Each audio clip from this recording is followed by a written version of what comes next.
Brasil registra queda no desmatamento em 2024. E você vai ver ainda. Ministro da Previdência chega ao Senado Federal para falar sobre fraudes no INSS.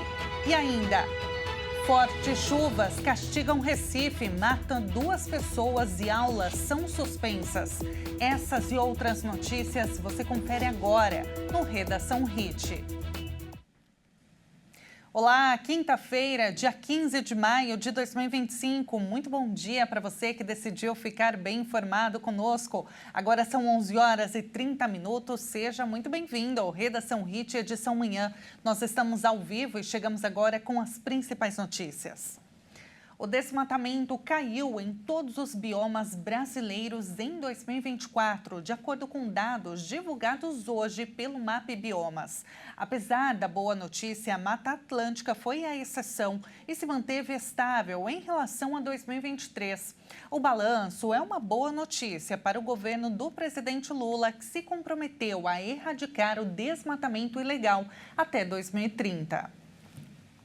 A diminuição das áreas desmatadas nos 6 biomas brasileiros foi de 32,4% e 26,9% sobre os alertas de desmatamento. É o segundo ano consecutivo de redução. Ao todo, no ano passado, foram desmatados mais de 1.200.000 hectares e registrados quase 61 mil alertas no território nacional. Pantanal e o Pampa foram os biomas que apresentaram a maior redução das áreas desmatadas. Em terceiro lugar aparece o Cerrado, seguido da Amazônia e da Caatinga. Já a Mata Atlântica teve crescimento de 2%. No recorte de 6 anos, o Brasil perdeu uma área de vegetação equivalente à Coreia do Sul. Foram mais de 9.800.000 hectares desmatados entre 2019 a 2024. 67% desse total foi registrado somente na região da Amazônia Legal. E olha, as fortes chuvas vêm causando estragos na região metropolitana de Recife. Aulas e serviços não essenciais foram suspensos nesta quinta. A chuva vem castigando o estado do Pernambuco com 130 milímetros acumulados nas últimas 24 horas. O Centro de Operações do Recife renovou o estágio de alerta na cidade. Jaboatão dos Guararapes, na região metropolitana, registrou mais de 166 milímetros de chuvas nas 24 horas contabilizadas até 6 horas da manhã desta quinta-feira. O temporal castiga várias cidades da faixa litorânea de Pernambuco desde o final da tarde de ontem, com vários pontos de alagamentos e 2 mortes registradas no bairro da Imbiribeira, na zona sul do Recife. Outras cidades da região metropolitana de Recife e da Zona da Mata do Estado também acumulam mais de 100 milímetros de chuvas em 24 horas. No Recife, o acumulado chega a 143 milímetros no Torreão, na Zona Oeste. Em Olinda, o índice passa dos 131 milímetros no bairro de Jardim Fragoso. O alerta laranja da Agência Pernambucana de Águas e Clima, indicando chuvas moderadas, segue válido até a noite desta quinta-feira. As aulas da rede municipal e os serviços não essenciais estão suspensos nesta manhã. As equipes da Defesa Civil seguem de prontidão, monitorando e atuando nas áreas de morro. As vendas no varejo cresceram 0,8% em março, apesar de atingir o maior patamar da série histórica iniciada em 2000. A alta nas vendas ficaram abaixo do esperado. A informação foi divulgada nesta quinta-feira pelo IBGE. Essa é a terceira alta seguida consecutiva nos dados da pesquisa mensal de comércio. Já no primeiro semestre deste ano, houve variação de 0,6% após avanço de 0,3% no trimestre encerrado em fevereiro. E olha, o ministro da Previdência Social, Volney Queiroz, participa neste momento de uma audiência na Comissão de Transparência, Governança, Fiscalização e Controle e Defesa do Consumidor do Senado Federal. A expectativa é de que o ministro explique sobre as fraudes dos benefícios do INSS. A estimativa é que 6 bilhões de reais tenham sido descontados de aposentados e pensionistas. Volney Queiroz assumiu a chefia do Ministério da Previdência Social no início deste mês. Isso após Carlos Lupe, do PDT, pedir demissão do cargo.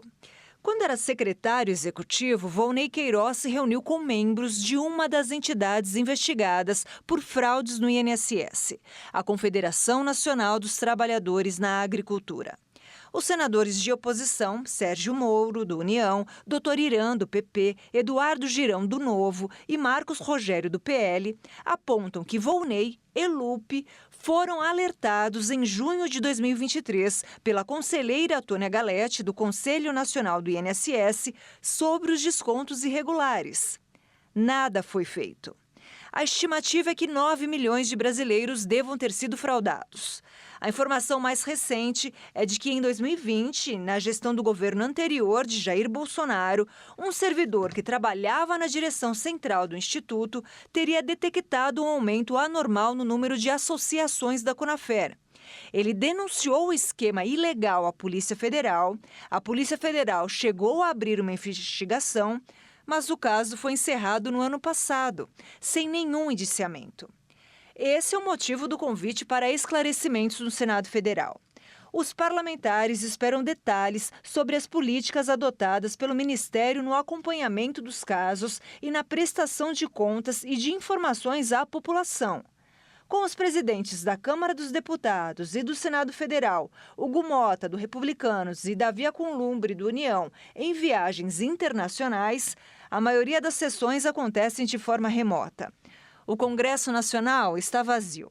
Até agora, sabe-se que o INSS notificou 41 entidades supostamente envolvidas para prestarem esclarecimentos em até 15 dias úteis.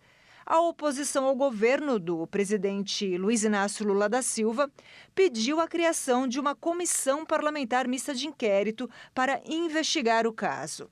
36 senadores e 223 deputados apoiaram a solicitação. Mas para ser instalada, é necessária a leitura do pedido durante sessão conjunta de deputados e senadores. E a próxima sessão do Congresso está prevista para o dia 27 de maio. Até a tarde de ontem, quarta-feira, mais de 470 mil pessoas acessaram o aplicativo Meu INSS e registraram não reconhecer a cobrança de mensalidades.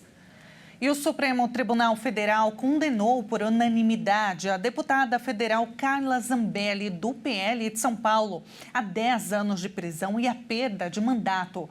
A primeira turma do STF julgou a parlamentar no caso da invasão dos sistemas do Conselho Nacional de Justiça, o CNJ.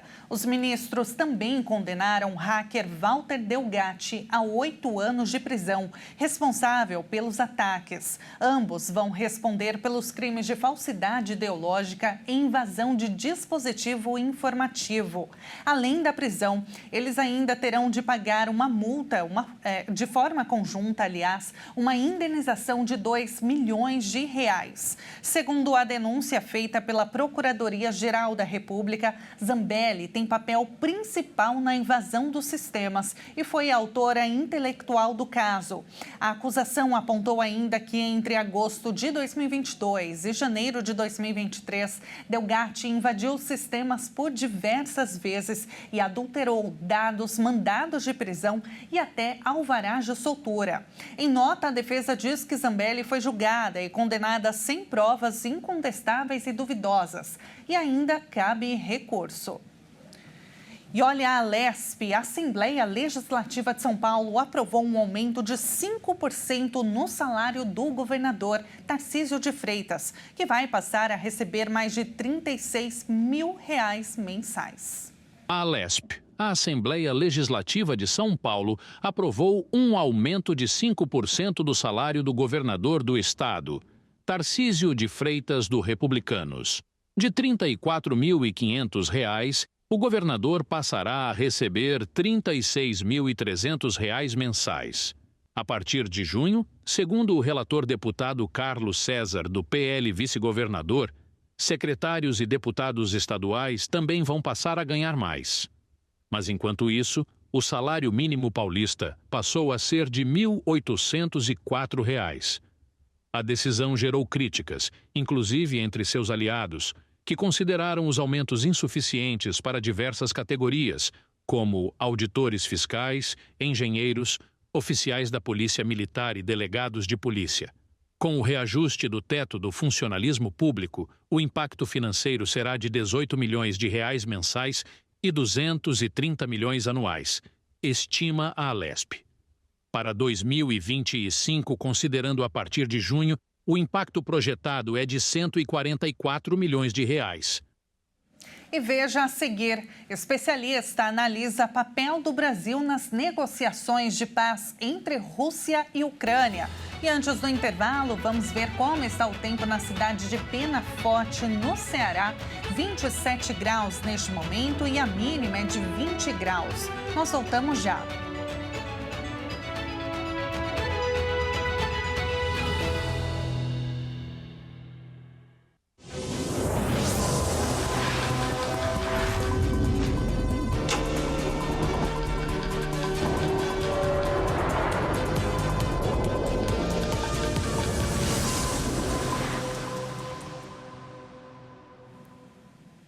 Onze horas e 43 minutos agora, nós estamos de volta com mais notícias. E olha, comentários da primeira-dama Janja em uma reunião entre o presidente Lula e seus ministros com o governo chinês causaram um desconforto entre os representantes. A reunião aconteceu em Pequim e apenas integrantes dos dois governos estavam presentes. Os comentários que causaram uma má impressão foi feito pela primeira-dama em relação à rede social chinesa TikTok. Ela falou sobre os efeitos nocivos da rede social para crianças e que o algoritmo favorecia a direita. Essas afirmações não foram bem aceitas pelos representantes chineses. Na entrevista coletiva feita por Lula, no fim da viagem para a China, ele defendeu a primeira-dama e criticou a comitiva sobre o vazamento dessa informação. Alguém teve a pachorra de ligar para alguém e contar uma conversa que teve num jantar em que era uma coisa muito, mas muito confidencial e uma coisa muito pessoal. E depois, eu que fiz a pergunta, não foi a Janja. Eu que fiz a pergunta. Eu até fico perguntando, que eu vi na matéria que um ministro estava incomodado, ficou incomodado. Se o ministro tivesse incomodado, deveria ter me procurado e pedido para sair. Eu autorizaria ele sair da sala. Veja, eu fiz uma pergunta para ele, eu não fiz uma pergunta, eu perguntei ao companheiro Xi Jinping se era possível ele enviar para o Brasil uma pessoa da confiança dele para a gente discutir a questão digital e, sobretudo, o TikTok. E aí a Janja pediu a palavra para explicar o que está acontecendo no Brasil, sobretudo contra as mulheres e contra as crianças. Mesmo com o estresse causado, o presidente Xi Jinping atendeu o pedido do presidente e enviará um representante para o Brasil. E ele vai mandar uma pessoa. Isso que importa, ele vai mandar uma pessoa especialmente para conversar conosco sobre o que a gente pode fazer, sabe, nesse mundo digital. E olha, o presidente ucraniano Volodymyr Zelensky está na capital turca, Ankara, e busca decidir sobre as negociações sobre a paz do conflito com a Rússia. Putin não compareceu, apesar dos pedidos do presidente Lula. Enquanto isso, no Brasil, após a ida de Lula, a Rússia e a China, continua então esse mal-estar quanto às declarações, no momento em que não era para ser dito, da primeira-dama Janja. O cientista político Márcio Coimbra comentou o assunto. Nós estamos diante de um dos mais importantes capítulos da guerra Rússia-Ucrânia. Essa reunião em Istambul pode selar um acordo e poderia encaminhar o fim da guerra entre os dois países, desde que a Rússia decidiu de forma ilegal e criminosa invadir um país soberano numa das suas fronteiras, que é a Ucrânia. A Ucrânia, ela tenta ainda resistir ao avanço russo e certamente um acordo de paz seria o melhor caminho. Mas tudo indica que estamos longe disso nessa reunião. Isso porque o presidente Putin deixou muito claro que ele não participará da reunião. E isso gera um incômodo do outro lado, porque o presidente da Ucrânia, Volodymyr Zelensky, já disse que se o presidente da Rússia não participar, ele não participa. Isso faz total sentido diplomático. em termos de hierarquia de negociações, um presidente só falaria com outro presidente. O presidente Putin vai mandar alguns dos seus representantes, vice-ministros, um assessor especial, o que tudo indica que do outro lado Zelensky pode acabar fazendo o mesmo, e essas negociações podem não avançar. O presidente Lula, inclusive, buscou contato com o presidente Putin da Rússia, pedindo para ele ir a Istambul e participar desta reunião. Claro que isso não teve nenhuma grande repercussão e o presidente russo não irá participar por conta de um pedido de Lula. Mas o presidente Lula é outro que enfrenta problemas, como nós vimos agora no caso da China, com o vazamento de informações de um jantar, aonde a primeira-dama Janja acabou fazendo críticas ao TikTok, quebrando o protocolo diplomático, que é muito estrito nessas reuniões, especialmente com os chineses, na casa dos chineses, em Pequim, o que causou um grande mal-estar no governo, entre os meios diplomáticos e que pode vir a afetar, de alguma forma, relações comerciais ou relações políticas entre os dois países.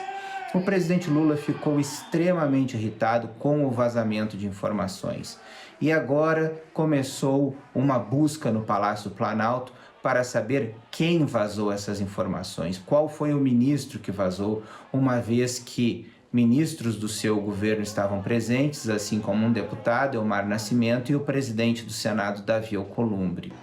O fato é, Janja criou uma crise desnecessária, um desgaste desnecessário que coloca em risco todo um esforço diplomático com resultados comerciais na aproximação entre Brasil e China.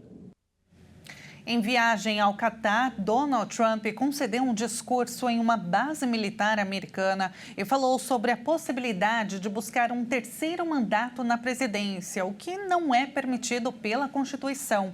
Ele também afirmou que o acordo nuclear com o Irã está próximo. Donald Trump voltou a mencionar nesta quinta-feira a possibilidade de buscar mais um mandato como presidente dos Estados Unidos, algo que não é permitido pela Constituição americana. As declarações foram dadas em um discurso diante de soldados americanos em uma base do país, no Catar. Como vocês sabem, vencemos 3 eleições, ok? E algumas pessoas querem que a gente vá por uma 4ª. Eu não sei, tenho que pensar sobre isso. Vocês viram o novo boné? O boné mais quente diz Trump 2028. Estamos levando a esquerda à loucura quando vem isso. Durante a viagem ao Golfo, Trump mencionou várias vezes o Irã. Nesta quinta, ele afirmou que um acordo sobre o programa nuclear com a República Islâmica está próximo. No último domingo, aconteceu a 4ª rodada de negociações entre os países iniciadas em abril, os contatos entre funcionários de maior escalão desde que Trump retirou em 2018 os Estados Unidos do acordo nuclear. Nós não vamos produzir nenhuma poeira nuclear no Irã e estamos fortes. Quero que eles tenham sucesso. Quero que eles terminem sendo um grande país, honestamente. Mas eles não podem ter uma arma nuclear, só isso. Também nesta quinta, o republicano voltou a afirmar que os Estados Unidos querem assumir o controle da faixa de Gaza, devastada por 19 meses de ataques israelenses contra o Hamas. Trump disse que quer transformar o território palestino em uma zona de liberdade. E a Argentina anunciou requisitos mais rígidos para obter a residência e a cidadania. O governo do país, sob liderança de Javier Milei, promete expulsões mais rápidas de estrangeiros que cometem crimes. Impôs a cobrança de serviços de saúde para residentes transitórios e temporários. O governo da Argentina anunciou requisitos mais rígidos para obter a residência e a cidadania, prometendo expulsões mais rápidas de estrangeiros que cometem crimes. A informação foi divulgada pelo porta-voz da presidência. O governo também impôs a cobrança de serviços de saúde para residentes transitórios e temporários. As mudanças, antecipadas em dezembro passado, farão parte de um decreto presidencial, cujo texto definirá o alcance das novas medidas, que começarão a vigorar no dia seguinte à sua publicação no Diário Oficial.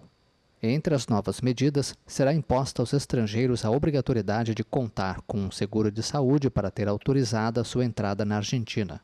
Também serão mais severos os requisitos para obter a residência permanente e a cidadania argentina.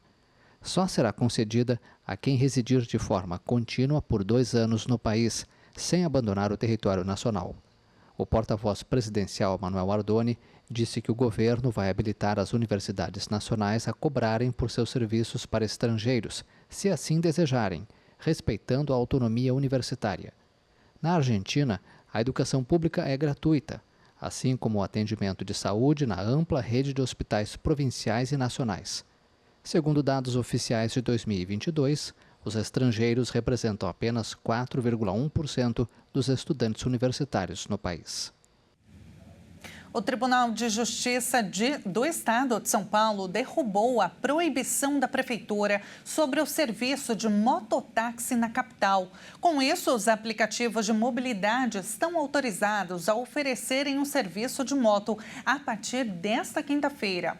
A gestão do prefeito Ricardo Nunes, do MDB, é contra o serviço de mototáxi para o transporte de passageiros, por considerá-lo um risco para o aumento no número de acidentes de trânsito.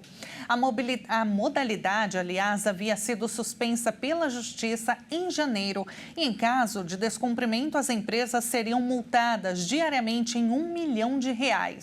Enquanto a nova decisão estiver válida, as empresas estão legalmente autorizadas a operarem os serviços. E agora, imagine uma cidade pequena que oferece todas as vantagens de uma grande metrópole e ainda conta com um diferencial. Hoje nós vamos conhecer um pouco de Milão, a capital da moda. Considerada a capital da moda e do design na Itália, Milão é lar da famosa galeria Vittorio Emanuele II, uma das mais antigas galerias comerciais do mundo. É um centro de arte e cultura com museus como a Pinacoteca de Brera e o Castelo Sforzesco. A cidade também é famosa por sua deliciosa culinária, com pratos típicos como o risoto alla milanese e o panetone.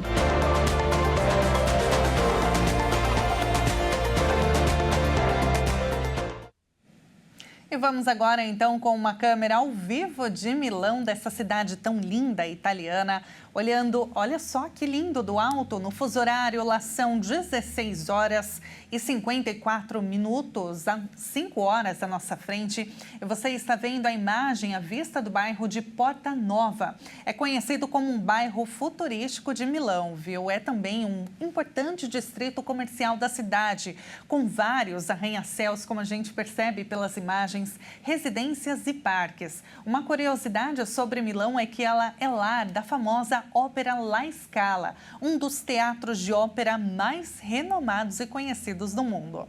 E com essa vista, a gente encerra a edição desta quinta-feira. Muito obrigada pela sua companhia.